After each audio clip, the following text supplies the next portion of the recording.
malfeasance. That's a good word. Hey, the perfect butterfly.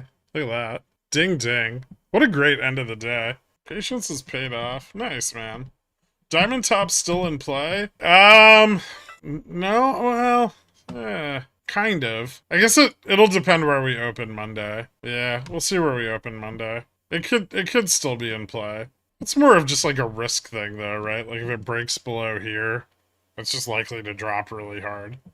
That's really all it tells you. But anyway, well, harder than that, right? It should like there 48.71 ish, possibly 47.22 ish.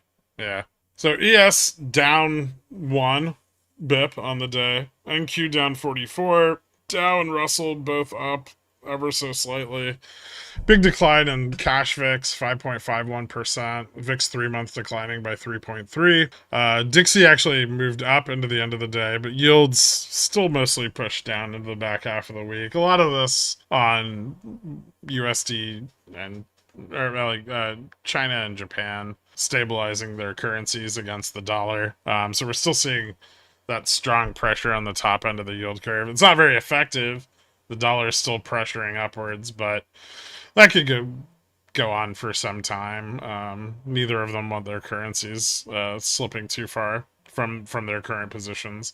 I know PBOC really wants to pin the yen at 720 to the dollar, and the Ministry of Finance of Japan's been actively taking moves on FX in order to keep their 10-year within the YCC curve. So broad commodities down today. HSI had its like first red day after the last 4, I think, really positive days. Yeah, so dollar pretty flat, yields down a little bit. Core 1 and 3 month both turning around today with an obscene amount of volatility shorting and a little bit of a uptick in the dispersion trade.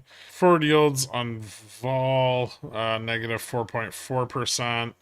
Yield curve still contracting. If we zoom out here a little bit, there's not very much of a change overall, right? We're still very much pushing up into that positive volatility environment. There's still a lot of demand. I don't think that's updated. That's definitely not updated.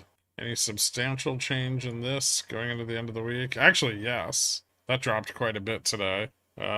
Correlation between cash VIX and VIX futures dropping to or increasing to negative 46.15, about a 3% move over the prior week. So we're starting to pick up more and more correlation as we see vol start trending up as well. I think that's about it. I know we priced in a little bit more rate cuts today, but we're still roughly at 0.75 for 2024 on the 30-day Fed fund futures. And yeah, so we'll see how this shakes out Monday. Obviously, losing 5100 multiple times today wasn't really a great position for bulls to be in. I would say that the upside positioning, at least going into the end of today, looks pretty weak. And so we're going to need to see either a lot more positioning come in Monday, or we're going to need to see that market maker kind of gamma max Vega neutral level move up to a higher range. Otherwise, we're just going to keep getting hung up on it. And really, the best way to do that is for us to see a pullback, right? We were stuck in that 50-50 range before. We got a few days of pullback. That allowed Vega neutral and gamma max on the weekly contract to rise up. And then when we moved back up to the upside, we moved to a higher level, right? I would say that it's still pretty likely we see a pullback from this level, just in order for that to stabilize. Otherwise, if they keep pushing into it, we're not really going to go anywhere, and we could get several flat days, which we may get anyway, given that GDP and PCE are next week. Those will be very big data points, probably likely to push yields and dollar higher if we see another bump in PCE, especially the Fed's favorite metric of super core PCE. So we'll be keeping an eye on that, and then I will see you guys Sunday at 12:30 p.m. for the member stream.